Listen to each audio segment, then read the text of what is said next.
Welcome everybody to the stream. My name is Jose. I'm a golden in Kendo, and today we're going to be watching some Kendo videos and we're going to be talking about them. The point of these streams are to analyze the videos to see what can we learn, what can we put in our Kendo, answer your questions overall, analyzing Kendo and just trying to learn a little bit more so that way we can do a better Kendo every day. If you enjoyed these streams, if you would like to make sure that this stream gets pushed out to more people, please take a second, hit the like button. It's free and it will really help this video be pushed out to more people.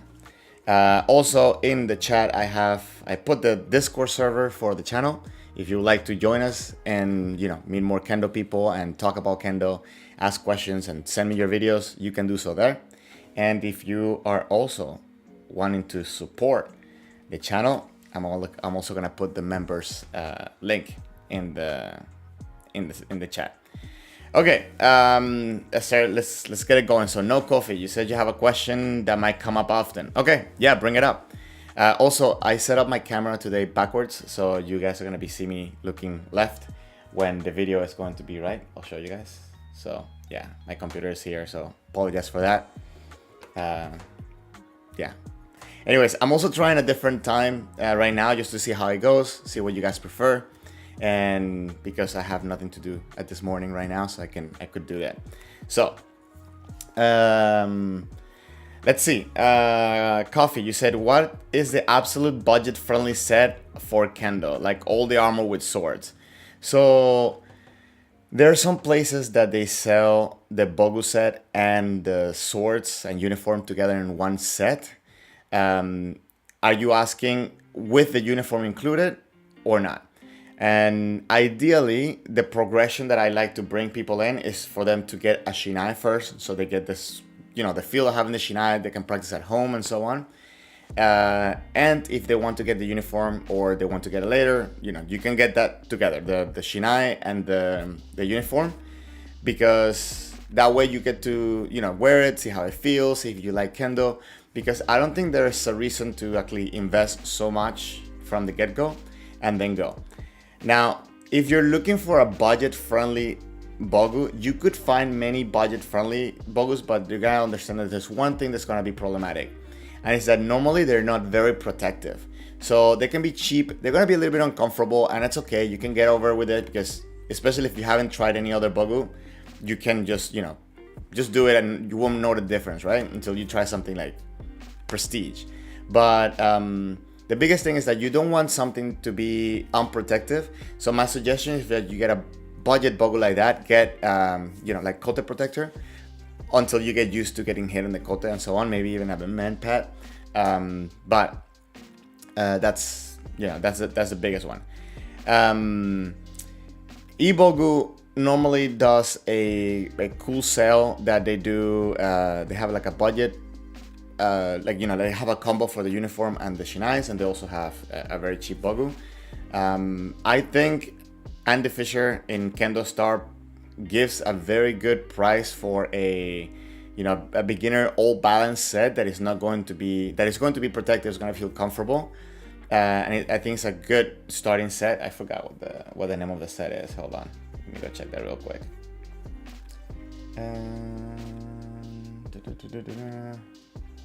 Let's see, Kendo Star. I guess we could do this today for a little bit if you guys are interested. Let me see if I can see my screen.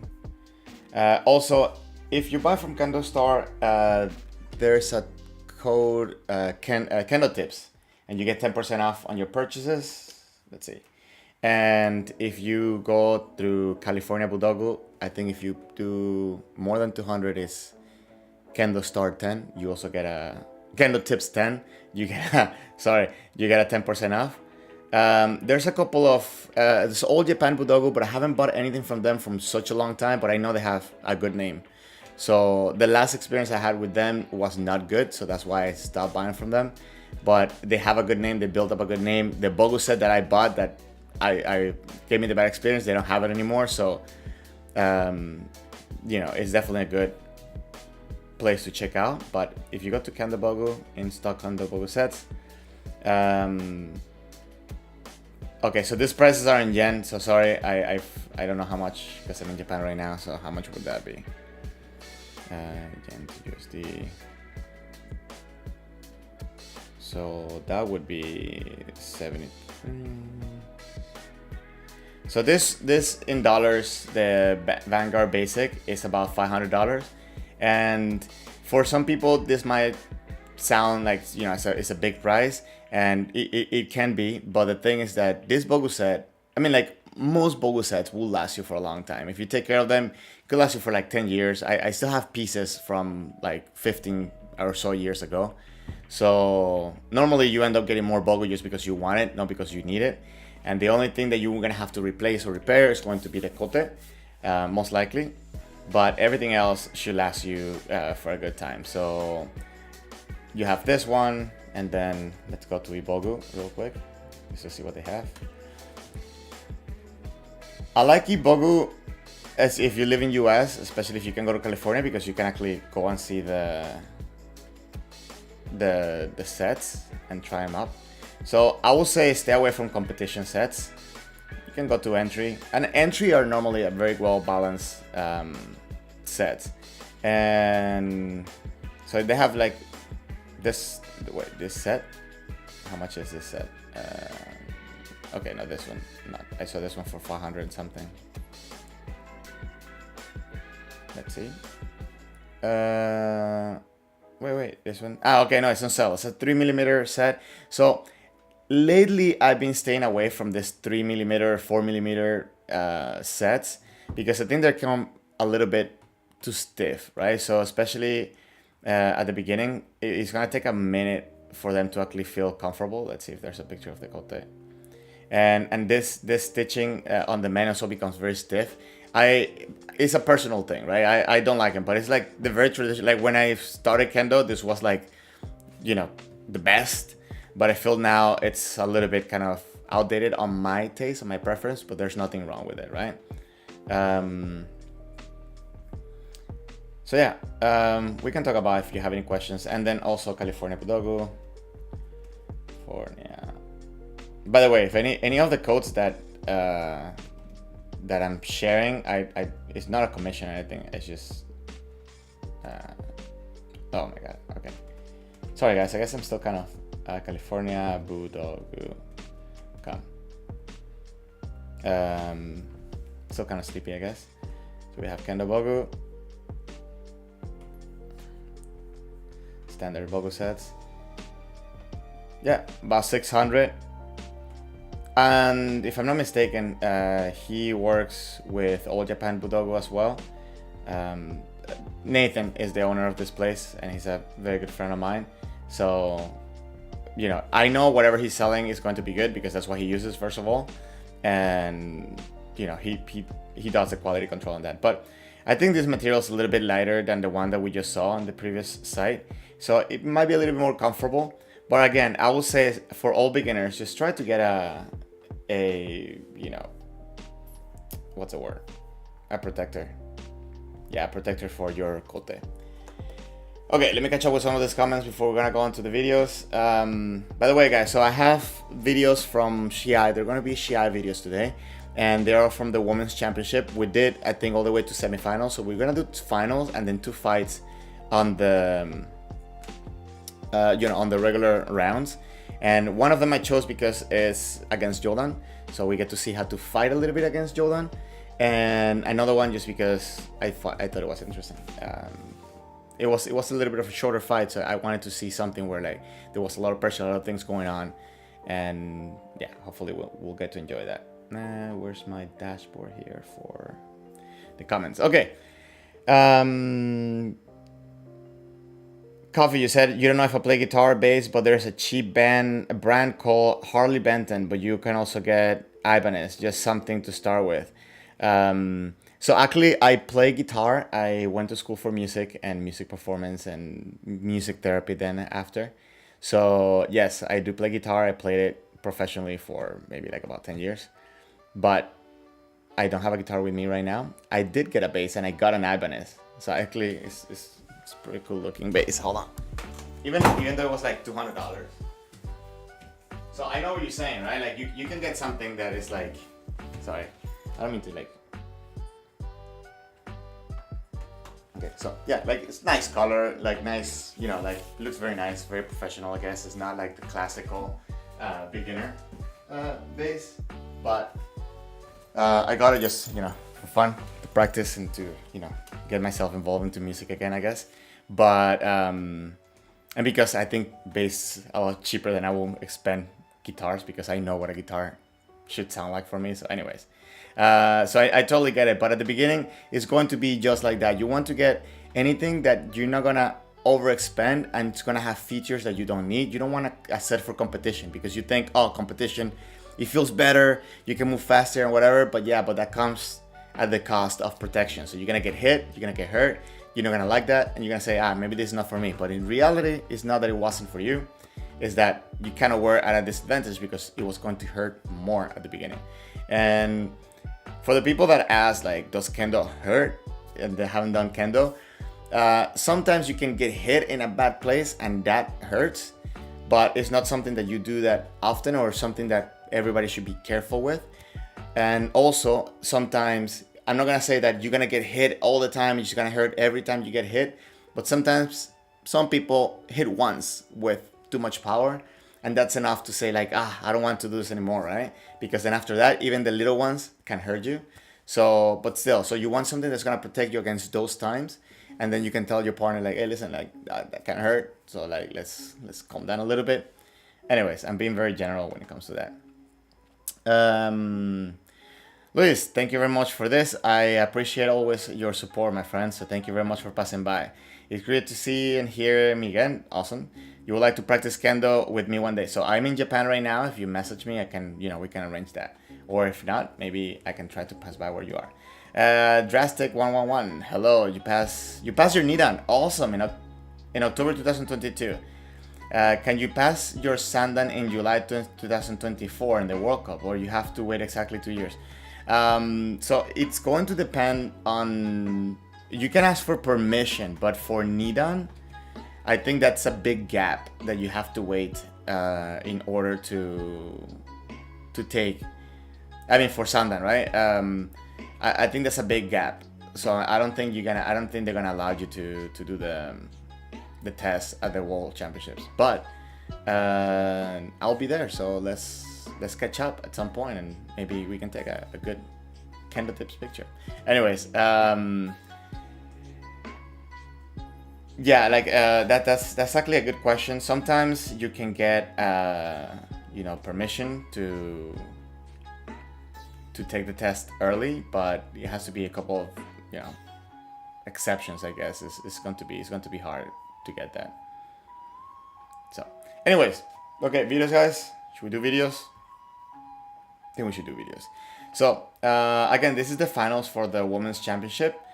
One thing, I actually wanted to start the video right here, because if you haven't seen this before, in these competitions, the participants put their bogu in front of each other. And actually, I think it was Chiba Sensei who mentioned this in an article in the Kendo World magazine, that he liked to always be the first one putting his bogu in front of his opponent, kind of make the opponent feel already that they have to play catch up, and trying to control the timing and the rhythm of the fight from that moment on. For some reason, this line, when I read it, that kind of stuck with me, and a big part of it is that you want to control what's happening and not allow the other person to control you. So this happens a lot when people, let's say that you have the type of Kendo that you like to put pressure before you attack, and you like to analyze a little bit and try to make an opening that way. And then you get an opponent that's kind of just jumpy all over the place, and you're trying to figure out, okay, how can I put pressure if, you know, like the Shinai is always moving around. So then you end up moving around just like then. So at this point, I feel that you already lost, because now you're following their rhythm, and now you have to play a Kendo that is not your Kendo. And I think that this little mental aspects play a big part when it comes to how we're going to perform against our opponent. Hold on, let me just make this a little bit bigger so I can see it. Classic, yeah. You're with Tunisia. Awesome, man. Awesome. I want to visit your country. I really do.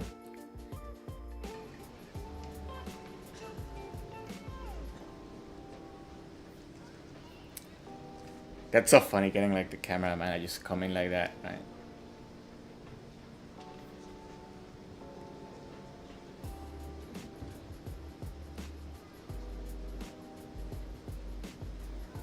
So you saw the little meditation she did before putting the men on. That's pretty cool to see that, in the sense because you know, inner talk, the way you talk to yourself, the way that you start putting yourself into the zone is very important for everybody, and something that we should learn how to do and practice before every practice and Shiai.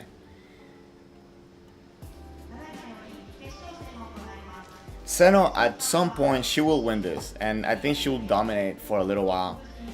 She's really good, and I think that her kendo, you know, hasn't like flatline, right? Like she's definitely progressing, and I'm excited to see how her kendo will turn out.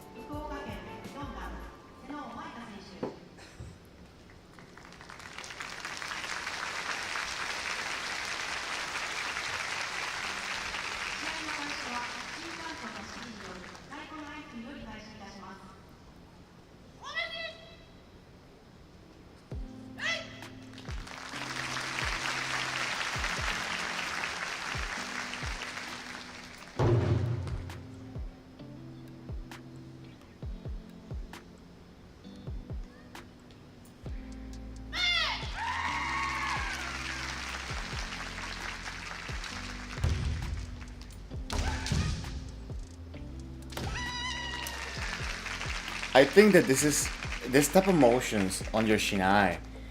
They're not what you want to be doing at all times, especially in practice. But I think you should definitely put that in your repertoire and how to do it properly. Because if you're not used to do it, most of the times when you're doing those big motions around, and again, Kirikaeshi is a great drill for this, it will throw you off and you're not gonna be accurate as you throw in, right? Or maybe you're gonna make the target, but you're not gonna have good tenouchi behind it. So definitely something to practice on how to move your sword. I've actually been thinking about making a video about that.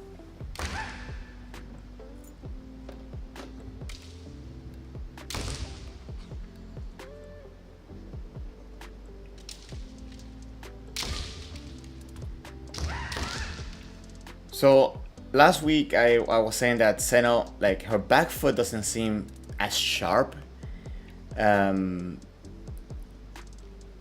compared to her opponent, and I think it's the same case here. Right? I think Watanabe has a little bit of a better, not a little bit, it has a much better engagement of that back leg.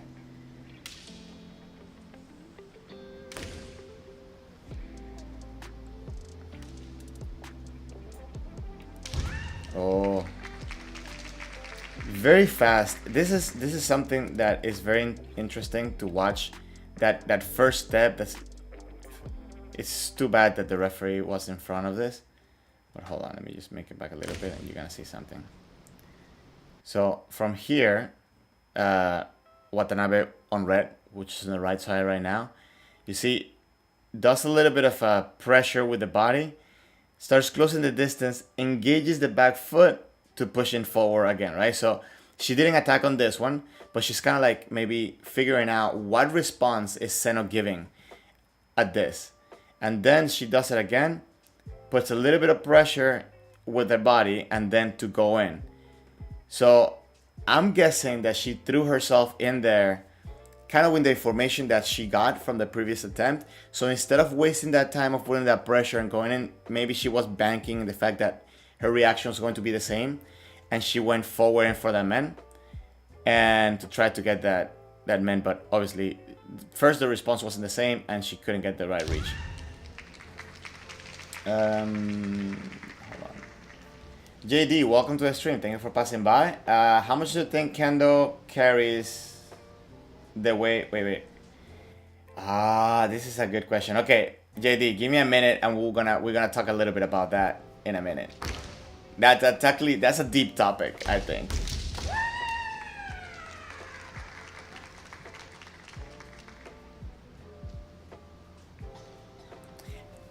But as we keep going with the video, before I make the pause to talk about that, I would like to ask you, what do you define as the way of the samurai or bushido, right? I would like to know that. That'll be yeah, I need that. So please give me like a little summary of what you think or what you feel, what you understand as the way of the samurai.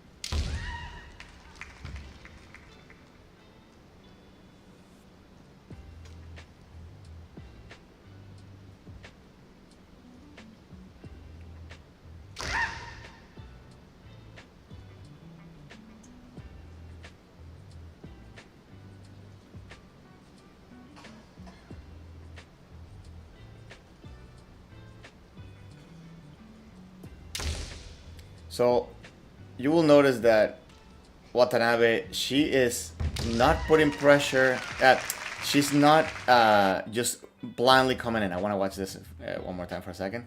She's not blindly coming in, and she's kind of being very cautious of the distance from Seno. Going around, and this,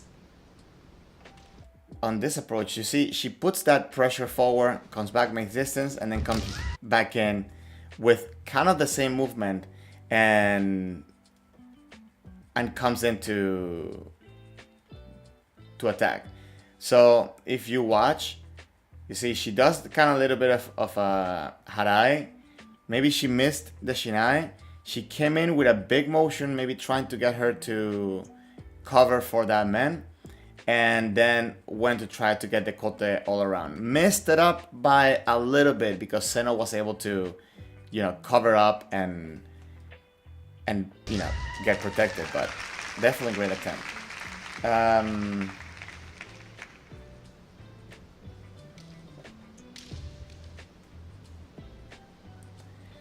Discipline.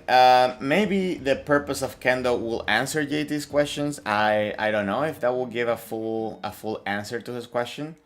That's why I want to know what he means about the way of the samurai.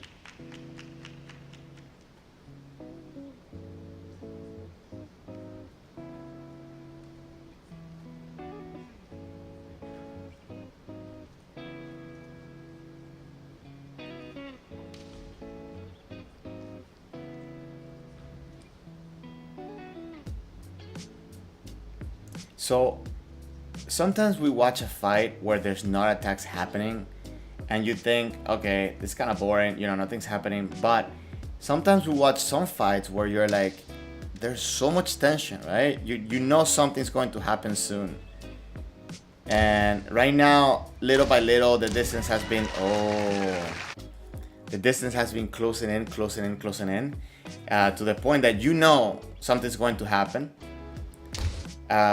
Here, I think this is a very cool way to kind of create a reaction and try, and you always have to keep in mind what else can you do.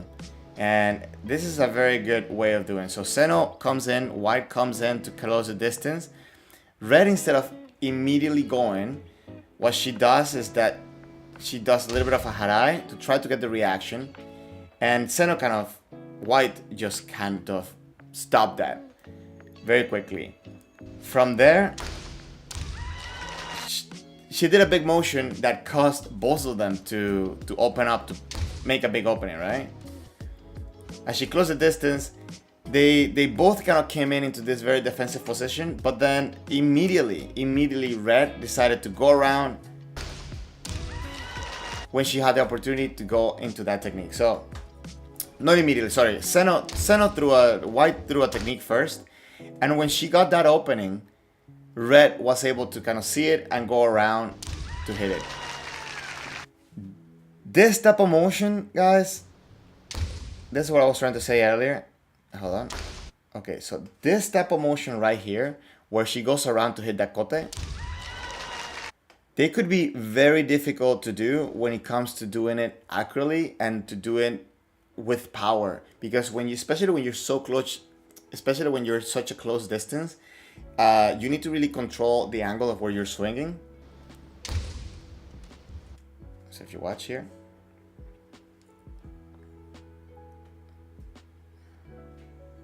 right? It's a very awkward position to end up in, and you have to adjust your distance by pulling your sword more towards your body. So you still have to understand how to use the left and the right hand together to not only give that angle, but also adjust to the distance. My suggestion is always not to just go for this type of things during your practice, but you do have to try to practice and understand how to move the sword in different ways so you can get a correct ippon in situations that are outside of the ordinary, like this one.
So normally when you start your encho, this becomes a little bit of a tense situation because many people, they re-engage as if they're having the same opponent all the time, but their opponent might change the mentality at that point and then not be the same and not even react the same ways. So you kind of have to start fresh when you do encho, right? Try to start fresh.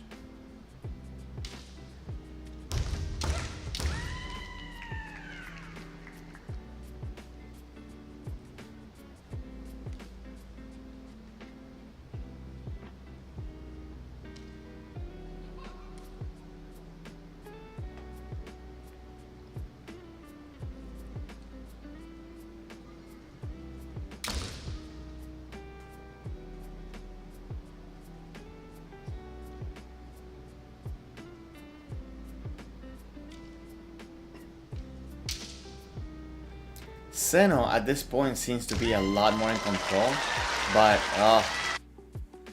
Seno seemed to be a little bit more in control, but what I was gonna say seems to be a little bit more in control because I just don't think that Red is kind of trying to play outside of her own kendo, right? And maybe because she's from Kumamoto and Seno's from Fukuoka, so maybe they get to practice often.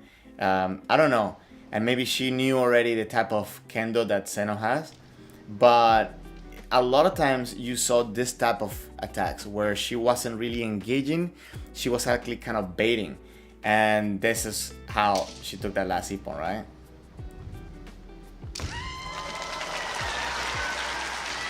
Your habits can be a very big danger on the result of your jigeiko. So you have to understand not only how to make the opportunities happen, but also take advantage of the opportunities that are there. On the other side, you have to figure out what can your opponent do to make you get an opening, and what are you doing that you're giving your opponent the opening. So in this exchange, I think it was more of a mistake that White did rather than something that Red did to make that opening. Does that make sense? They both kind of overreacted in a defensive position. They've been doing this a lot throughout the match, but this time maybe it clicked a little bit quicker for Red, and she was able to get the ippon from that defensive position. So keep this in mind and try to understand not only where the openings are, but also where you can be offering an opening for your opponent. Okay, let's go to this next fight. Okay, let me switch up here. Okay, JD, you're talking about the way of the samurai, and how much Kendo carries that into the way of samurai. So I think, because you didn't give me a little bit of further explanation, I'm just gonna assume that you mean about the their training of fighting and their ability to go do wars and just be the soldiers that they were. And I'm going to say that you can always find traces of those elements in Kendo, but at the same time, we're not training for war. We're not training for actually killing somebody. And as Discipline mentioned, Kendo, when it was established, it was given a purpose. And the purpose of it is to develop the human character through the use of the sword. So, or I think it says the katana. Hold on, because I have the book. I have the book right here. Sorry, guys. Hold on.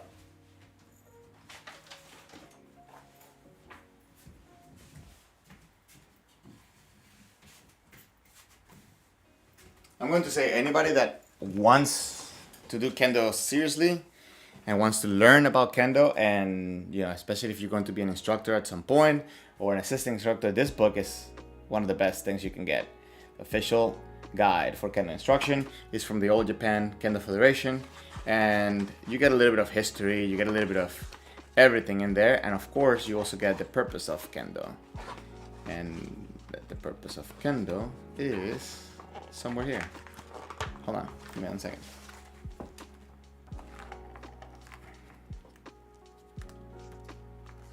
Where is it? Okay.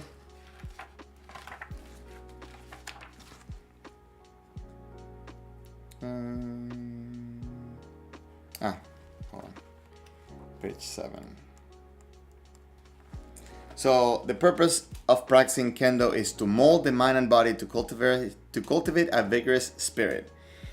So we can break this down a lot. And through correct and rigid training to strive for improvement of the art of Kendo, to hold in esteem human courtesy and honor, to associate with others with sincerity, and to forever pursue the cultivation of oneself. So the concept of Kendo is the concept of Kendo is to discipline the human character through the application of the principles of the katana. But the purpose of practicing Kendo, and I think that's maybe what you meant, discipline, is practicing Kendo is to mold the mind and body to cultivate a vigorous spirit. So in that sense, I think it does carry some elements, right? That the samurai, the way of the samurai, because you definitely want to cultivate a vigorous spirit.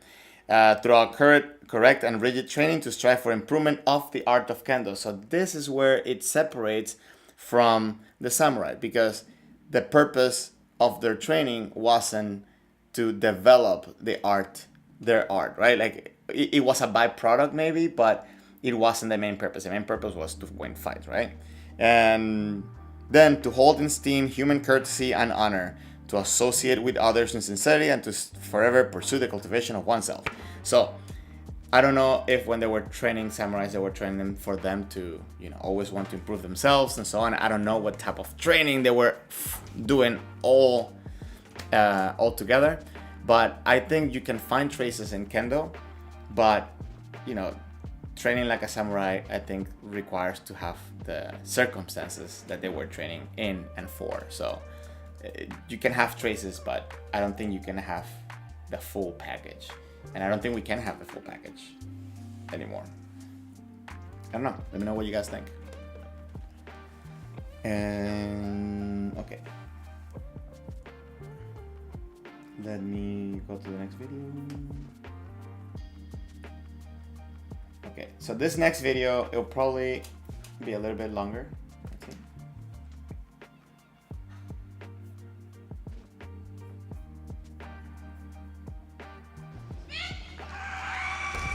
And again, it's going to be a fight from the first round to the woman competition, and this one's going to be a Jordan fight, so that's why I picked this one. I mentioned this before in the last stream that you don't want to raise your hands when you're fighting against Jordan because you make a big opening for that morote kote. You want to try to get them to bring down their sword, and one of the easiest, I'm not gonna say it's easy, but one of the easiest approaches is to, you know, suriage man when the opponent is already throwing the sword.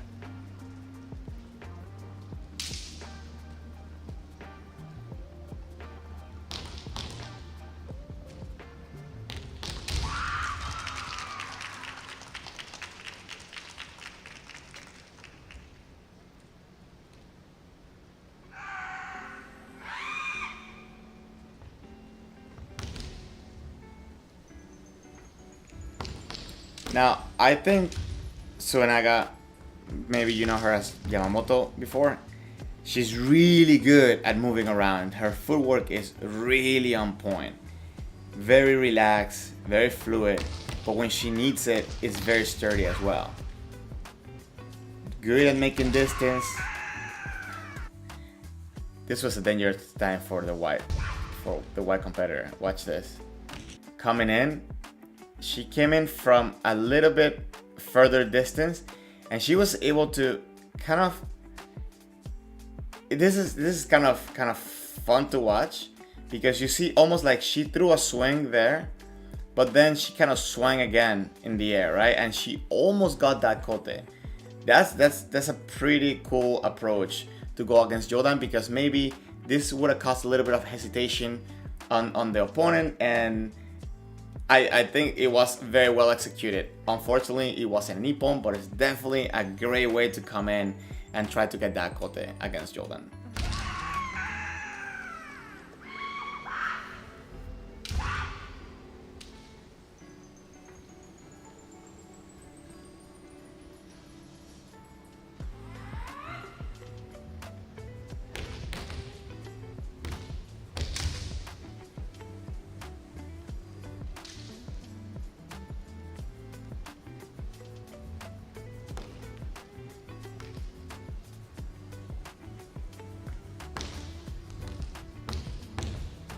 I think the Jordan player has a really good kamae, and look at how she throws that kote in here.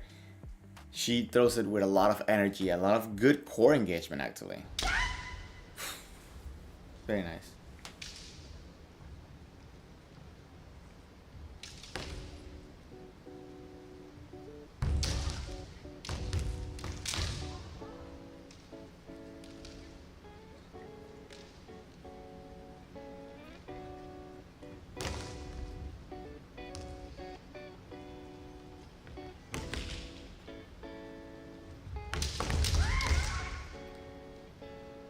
You see, a lot of it, of what she's trying to do to fight against Jordan, is to allow her to bring the sword down and then throw the technique, right? If you watch this part right here, hold on.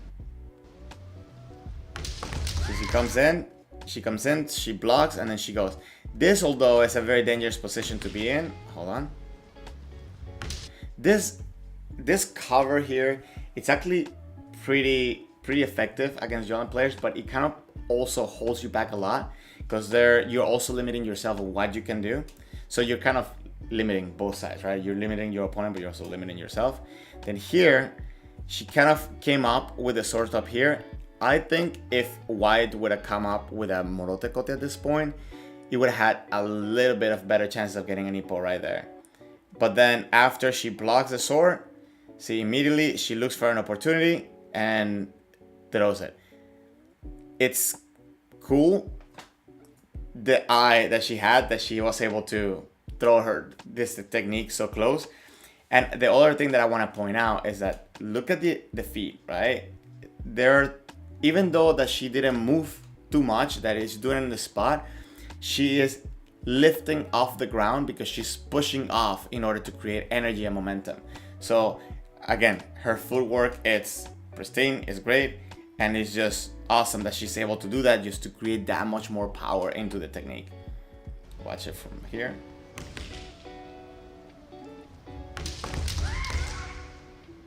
So you see, even though it was very small, it was almost imperceptible, right? She is lifting off. She's really pushing off the ground. I think this is a very crazy detail, right? To watch it slow motion and to watch it in slow motion and catch that spot right there. Because when you watch it from full speed,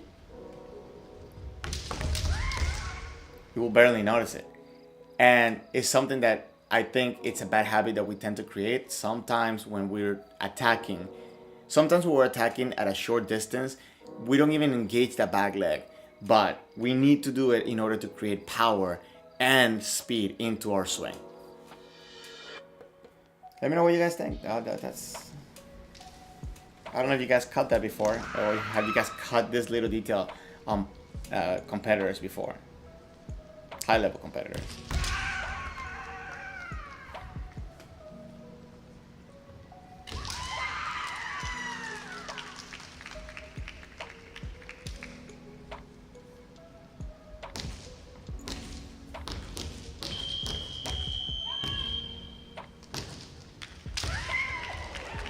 Oh, that was a really cool attempt.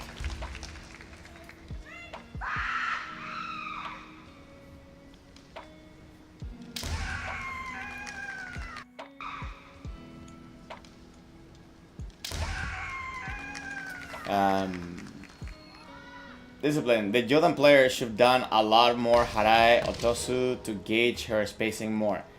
I don't know. I think it depends on the player, right? Like, I don't know. But also, you gotta remember too that there's a lot of pressure.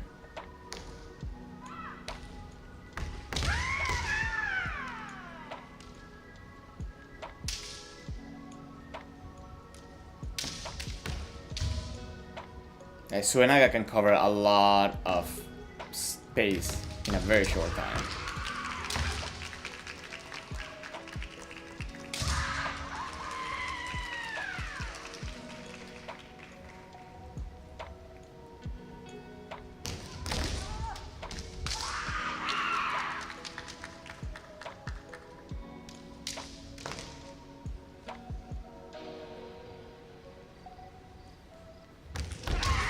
Oh, that.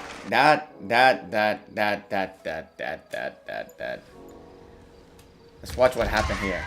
She missed the kote by an inch, right? She hit pretty much the elbow. But her opponent, because she held back slightly, she was able to come down and land her man at the moment that there was a space between them. It looked kind of weird a little bit, but you know, the fact that Sonaga like accepted it like that, it makes me feel that okay, yeah, it was good. Oh, look at it! Look at that kote. See, like it's so compact and so fast, right? Good damage.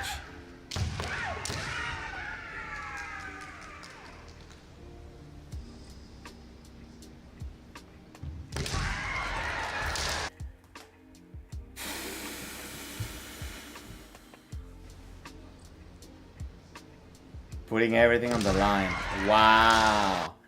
Wow. Like she even fell out of that engagement. From a very far distance, you see, she can cover a lot of distance very quickly. So from a very far distance, she was able to come in, create a good impact with such a small swing. And a lot of it comes from her body engagement, right? She's really pushing in with that back leg. and able to get that kote. It was very risky because if she would have missed that kote, the judges could have given a point here, even though it's a little bit too close, but you know, it could happen. But it was a good enough engagement. It was so fast and, you know, very solid impact that awarded a point.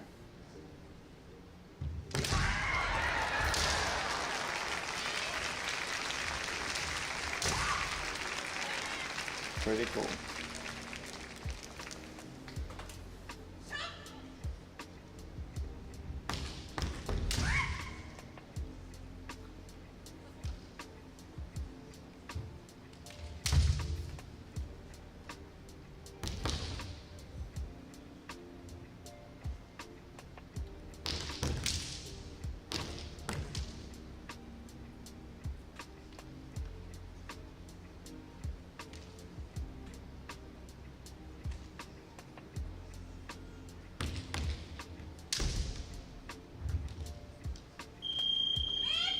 Ooh, and she got that point so close to the whistle.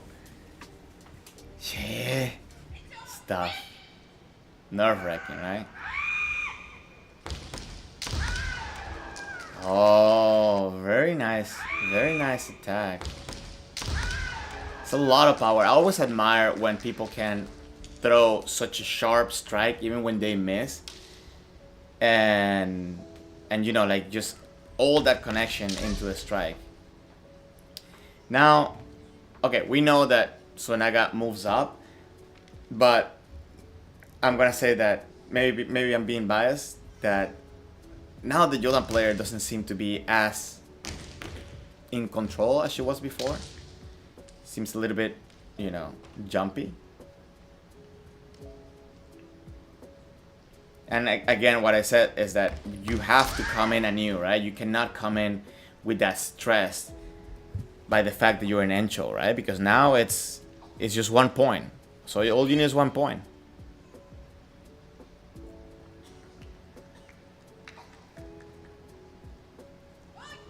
Oh, they're gonna do Gogi? Okay. What's going to happen?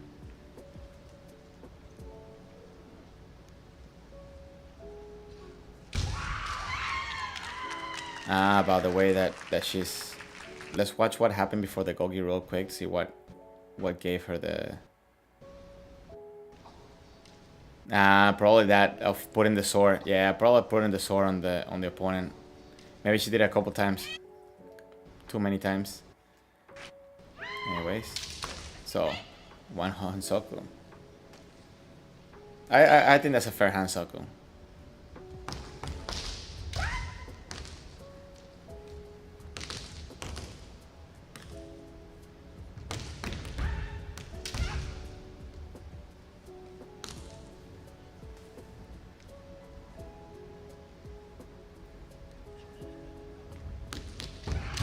Oh, nice attempt at that kote too. You see, she's really good at throwing those kotes. Like, look at this attempt for the kote. Yeah, hold on. Starting from here. Just look at this attempt for the kote. We're gonna play it regular speed first. Now, let's watch it a little bit slower. She comes close to distance. She attempts to confuse her opponent by throwing the sword one side, but then going immediately into the kote to the other side. Watch.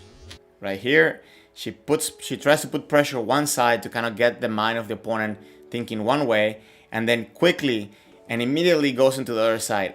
I think it kind of caught her off guard completely. The impact wasn't good enough for Ippon, right? But the fact that she came in and got that close and was able to make that contact, you know, it shows how you can use one motion to kind of distract the opponent to create an opening somewhere else. So this is something that I think we should all practice.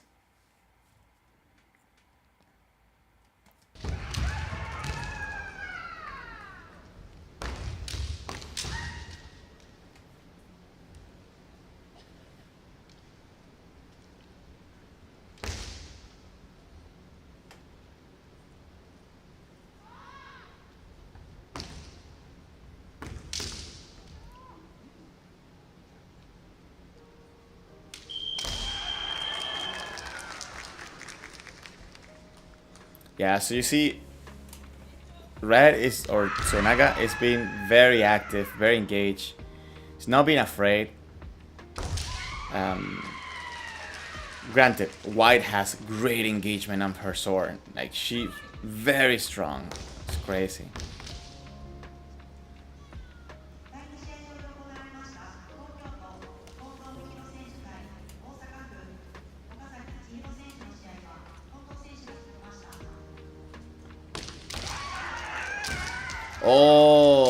Oh, that's always always be mindful of being ready to do another technique and another technique. And I think White shows it here very well. Right? She goes in, she gets ready for another one, bam, there goes another one. Yeah, always be ready to do one more. Have the body engagement, have good posture, and just be able to understand how you can always be ready to execute one more technique.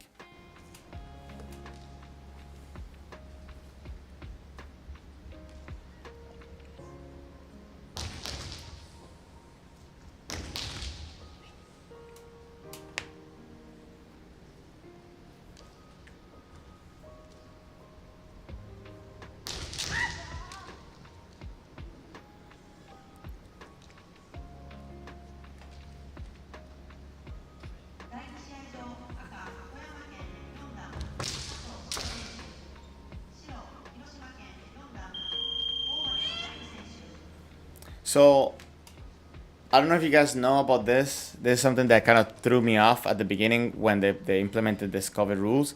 But in Encho, they're doing Encho and then doing kind of like a short stop and then do it again. Then do a short stop, then do it again. I don't remember. I don't know how much the time is between the first Encho until like each break. But yeah, this is something that hasn't gone away still. And also something that I don't feel many people are aware of.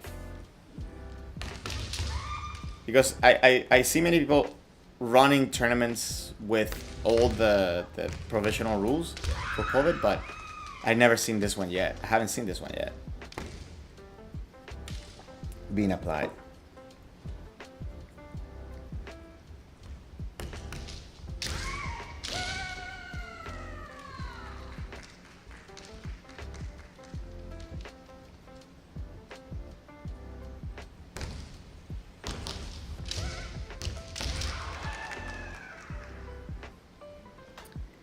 Yeah, like, if you guys want to improve your footwork, just study Mari's Sonaga footwork.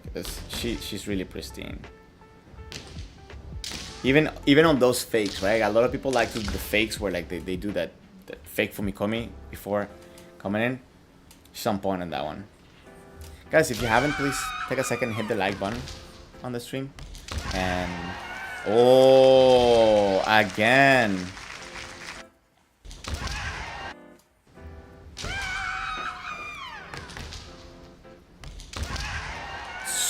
Listen, and you have to be a great Shimpan too, to not get thrown off. In the pressure of this event, with anything else, with everything else going, you have to be a great Shimpan to not miss this engagement. Watch. Oh, wait. Wait, is it a...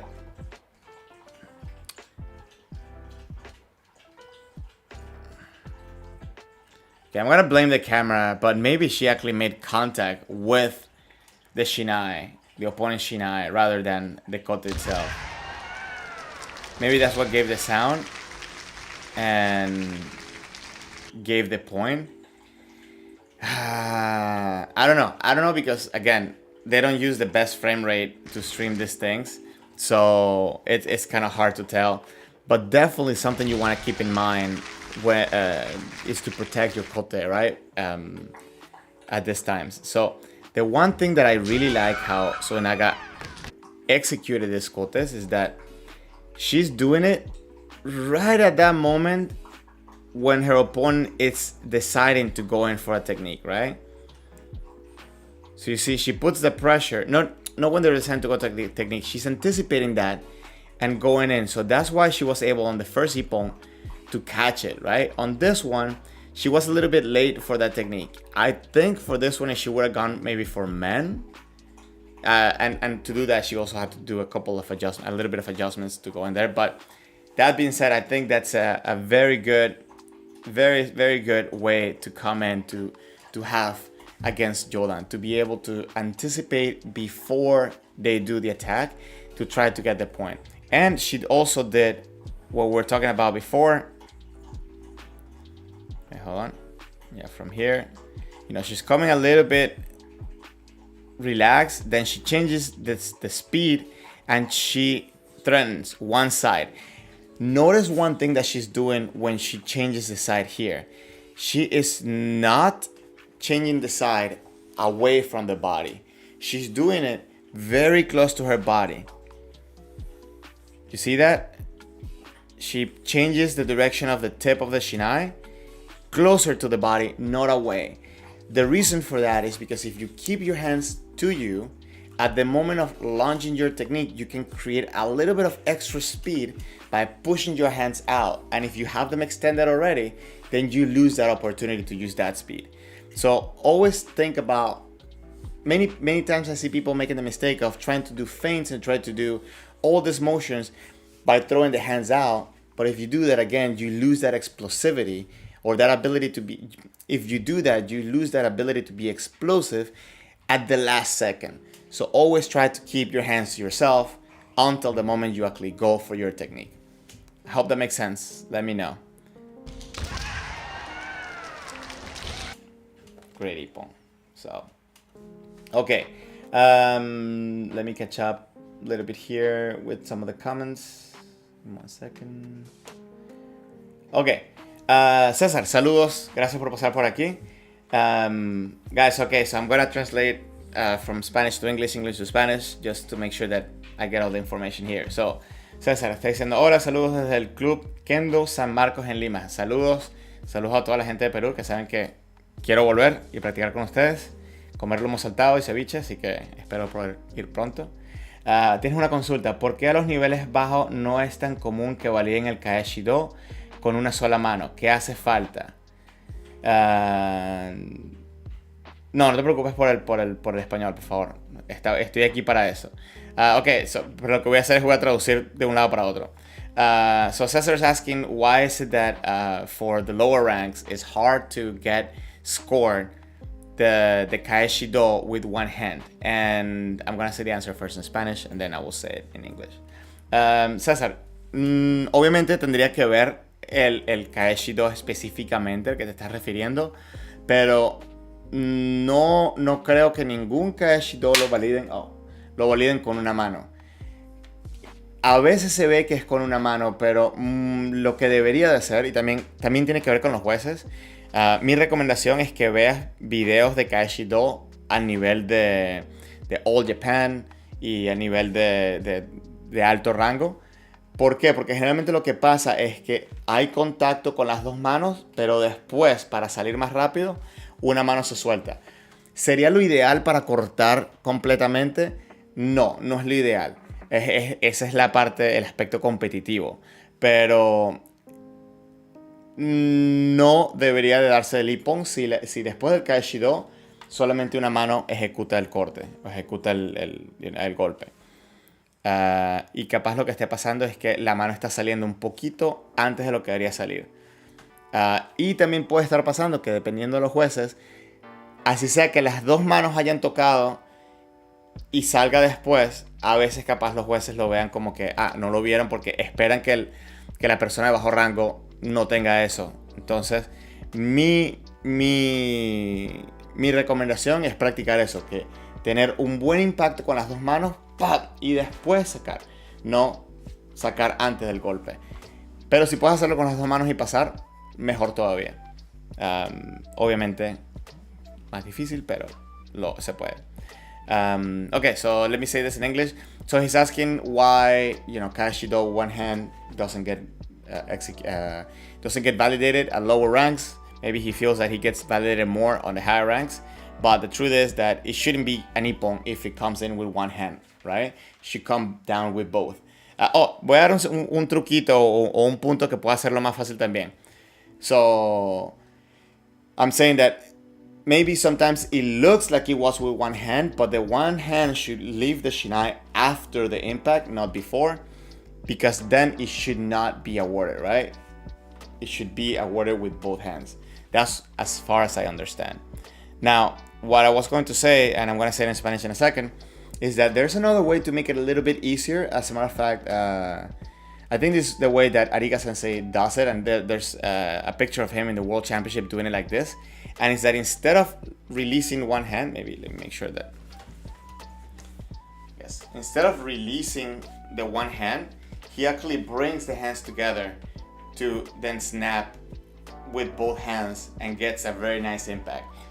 So the way that he showed us on one of the gashikus that I went is that as the hands are coming up, he does a deflection, he's moving around, but after the deflection, he kind of moves around with both hands this way to then come down to do the impact at the very last second with both hands, but they're close together. So this, I think, is very effective, and it gives a very nice impact, very nice sound.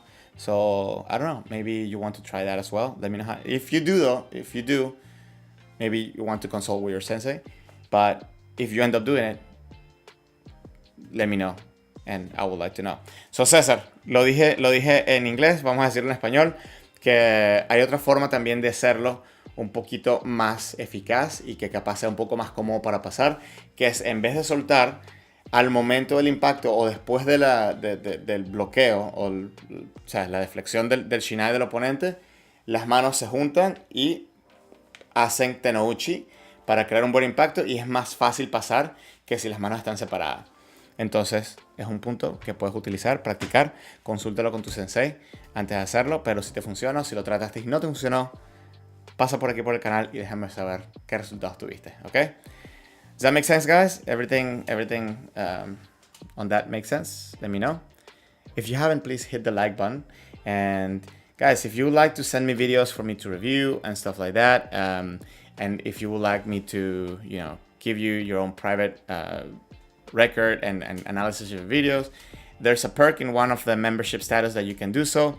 And if you are a member of the channel, I can also do the live reviews and stuff like that.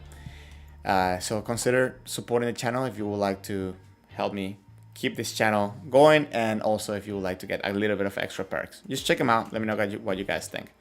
César, vas a practicar eso. Ok. Me avisa, por favor. Ok. Me deja saber qué tal. If you guys haven't, please hit the like button. It really helps out. And also, the Discord server, I will be putting the link in the chat in a second. That way, if you would like to contact me, or if you would like to meet new Kendo people, and maybe when you travel around the world, you can let them know, so that way you can maybe catch up and get some good practices. I think the Discord server is a great place to do so. So it's free, so you can pass by. Okay, guys, is there any questions before I head out? Is there anything that you would like me to talk about before I head out? I have the time for that. Let me know what you think, how everything is going. How about this time? It's not my normal time, so I didn't expect to have that many people. And I think, at some point it kind of became like a little bit of the average, a little bit below the average. So, but I think it also has to do with the fact that I normally don't do it at this time, right?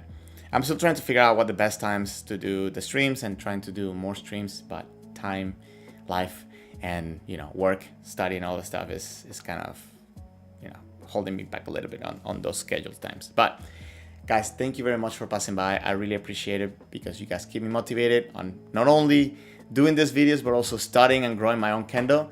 So thank you very much for being here, supporting the channel, and watching and talking with me, because it really is motivating. So thank you very much, guys. You guys have a good week, get some good training.